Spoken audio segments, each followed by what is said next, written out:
Pleasure, pleasure, pleasure, pleasure. That's all Jeffrey indulges in. But one day, young Jeffrey vows to get his life back on track. He goes onto Amazon.com and he orders some weights. I'm gonna get ripped and work out every day. Jeffrey tears the box open and starts doing some curls. Something doesn't feel right. This is so hard, it hurts, it burns. No, I'm probably doing it wrong, so I'll just go research how to do it right. He goes back to playing video games. Pleasure, pleasure, pleasure, pleasure.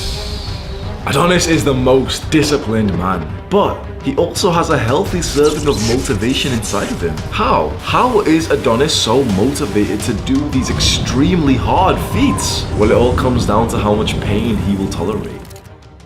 I'm not gonna waste your time. This is exactly how you can get more motivated within literally the next few minutes. Go and experience more pain first. Do this by doing something uncomfortable. For me, I get a huge level of discomfort through cold. So I'll go and take either a cold shower or if I really wanna go more extreme, an ice bath. And that literally, it's painful and it hurts. And usually we wanna run away from pain. But when you decide to actively pursue pain and just experience the discomfort, straight afterwards, after that ice bath, after that sauna, after that hard workout, you feel incredible. I'm not a scientist, but I'm going to try and explain what I've learned from Dr. Andrew Huberman on his podcast about motivation and also about dopamine. So it seems like the scientists around the world have understood now that motivation, this feeling that we want to go and do something. Motivation is like if you feel motivated to go to the gym. What does that mean? Well, I want to go to the gym. If you feel motivated to play video games, what does it mean? I would like to go play video games. It's just like something you want to do, right? It's desire. It's the thing you want to go and do. And you may believe that motivation isn't really important and that discipline is what we need. I highly agree that we need discipline, but I still think motivation is extremely valuable, because to be disciplined is when you don't have motivation to go and do something, but you do it anyway, and you need that to become successful in anything you want to do. But if you can feel motivated, that thing just becomes more enjoyable to begin with. Motivation is simply the normal person's word for what scientists would call dopamine. And dopamine is, I don't know, it's a molecule or chemical or hormone inside of us, right? It's one of those things inside of us, right? And it's just released at different times. And if you understand dopamine, you'll understand motivation and you won't ever struggle to be motivated for something again. And I will say again, that's extremely valuable, because everyone likes to be in this like Sigma male grind set, like, yeah, discipline over motivation. Motivation's a myth. Motivation's not even important. Oh, okay. So when you've got that hard thing coming up, would you rather be the guy who feels awesome to go and do that thing? Or would you want to be the guy who just thinks, oh man, I really don't want to, but I guess I'll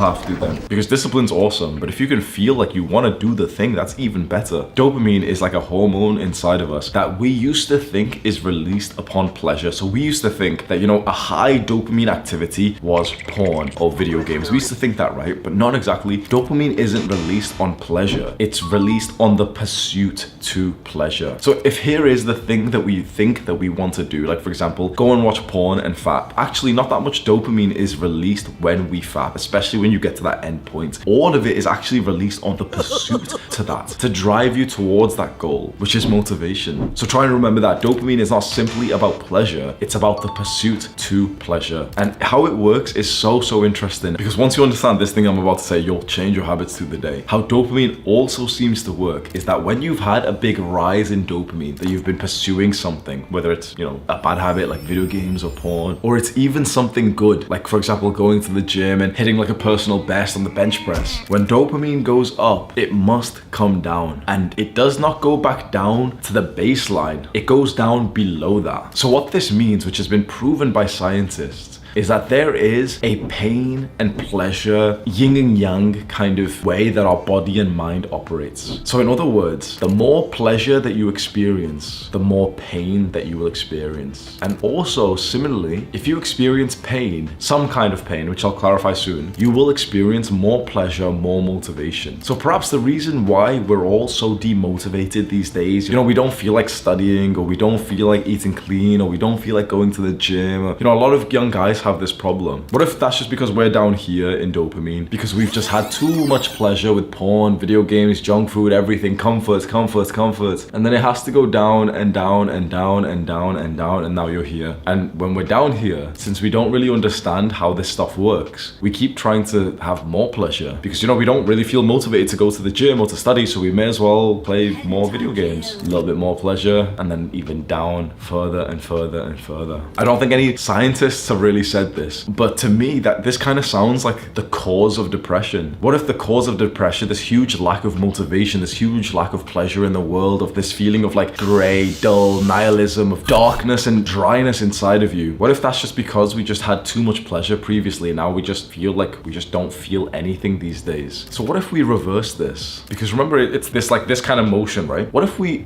voluntarily decide to experience something bad and we go down? Well, then it's been proven by these scientists that when you do something that is quite painful voluntarily, your dopamine will shoot back up. The greatest thing that has been researched so far, from my understanding from Andrew Huberman's podcast, is ice baths. Ice baths have been shown to increase dopamine by 400%, 4 times. But of course, they're not easy. You have to make it relevantly cold to your own standards. So for me personally, if I get even a little bit cold, it's actually quite painful for me compared to my friend Sam. He's white skinned, I'm brown skinned, so maybe that's got something to do with it. He can handle cold a lot better than I can. I can handle heat in the sauna a lot better than he can. So he's probably actually releasing more dopamine when me and Sam go to the sauna together, because it's easier for me and it's a lot harder for him. And I'm probably releasing a lot more dopamine because even a cool bath really is painful for me. We made a cold one a few days ago with literally no ice. It was just cold water, and that was like a huge challenge for me. And Sam's saying like, bro, it's not even cold, what are you on about? And I was literally there like having to like sing and rap to like distract myself, and I was following Andrew Huberman's protocol, moving around and stuff, and it was deeply painful for me. And then I felt amazing afterwards. I think the secret to motivation is that simple. Ask yourself this question and be totally honest. How much pleasure have you indulged in the last 6 months? Whether it's the kind of food you eat, the drugs you take, the people you spend time with, what you do with those people, the stuff you consume on the internet, whether it's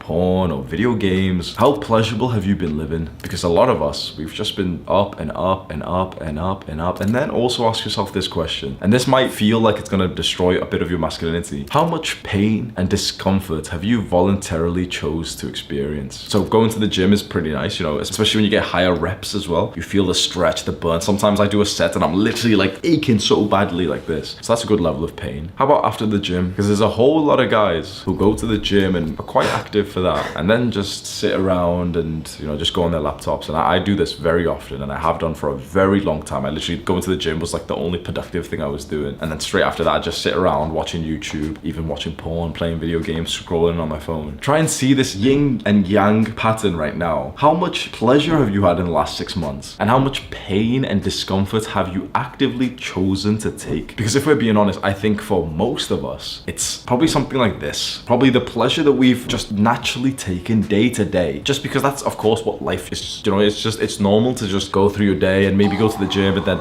spend some time watching YouTube videos, spend some time, or Instagram story, okay, let's see. You don't really think these things. But for you to experience pain voluntarily, you have to make a conscious decision to do something hard, and it needs to be painful enough that it is kind of like significant in your day. It's not something that, you're just like, oh yeah, I've experienced so much pain in that thing. Because after a while, of course, things get a bit easier. If you keep doing the same thing, let's say going to the gym, things get a bit easier and easier and easier. Just be honest, have you implemented something in the last couple of months, something new, some new habit that is actually extremely difficult for you? Because I'm gonna be honest, bro, up until just like yesterday, I didn't. It only just hit me a few days ago. I come to you and I tried to preach to you, okay, masculinity, yeah, hard work. And then I looked back to the last few months and I was like, man, I was living quite a comfortable life. I was still waking up early. I was still, doing work and stuff and going to the gym. But I started to slack on my diet a little bit. Usually my diet's literally very clean, just like meat and vegetables and like very quite like healthy things, not very pleasurable things. Usually I did a bunch of martial arts, but just up until recently I was doing none. I was literally just, traveling around and just doing 1 month here, 2 months there. So I never joined a martial arts gym. I realized that for the past 6 months, I didn't voluntarily choose to experience that much pain. I voluntarily chose to experience more pleasure. And what happens with this, which has happened multiple times in my life, maybe you could relate to this. You make those small daily choices, the easy way or the hard way, the pleasurable food or the purposeful food, pleasure or pain. And I will hold my hand up and tell you, I chose pleasure for so many decisions for the past 6 months that my pleasure just kept on going up and up and up and up and up and up and up. And just a couple of weeks ago, I felt felt like I was down here. I literally felt a little bit depressed. I was still having quite,